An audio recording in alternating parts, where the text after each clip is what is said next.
بلتستان میں آج روایتی آتش بازی کا تہوار جشن میفنگ منایا جا رہا ہے۔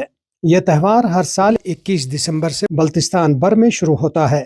بلتی کیلنڈر کے حساب سے یہ لوسر کے نام سے نئے سال کے آغاز کی خوشی کا تہوار ہے۔ اس سلسلے میں میونسپل اسٹیڈیم اسکردو میں ضلعی انتظامیہ کی جانب سے خصوصی تقریب کا انعقاد کیا گیا۔ یادگار شہداء سے مشعل بردار نوجوانوں کی بڑی تعداد اپنے مشعلوں کو روشن کیے نیچے میونسپل اسٹیڈیم میں داخل ہوئے۔ مہمان خصوصی نے میونسپل اسٹیڈیم میں تیار کردہ بہت بڑے الاؤ کو جلا کر روشن کیا، جس کے بعد بہت بڑی تعداد میں موجود لوگوں نے روایتی ڈنڈر جلا کر جشن میفنگ کا خوب مظاہرہ کیا۔ اس موقع پر فضا میں فانوس بھی چھوڑے گئے۔ شدت کی سردی میں محفل کو گرمانے کے لیے مقامی موسیقی کے ساتھ روایتی تلوار رقص کا بھی مظاہرہ کیا گیا۔ اس طرح خوب جوشیلے اور پرتپاک انداز میں نئے سال کو خوش آمدید کہا گیا۔ خون جما دینے والی سردی کے باوجود میونسپل اسٹیڈیم میں بہت بڑی تعداد میں لوگ کھلے آسمان تلے اس تقریب میں شریک تھے۔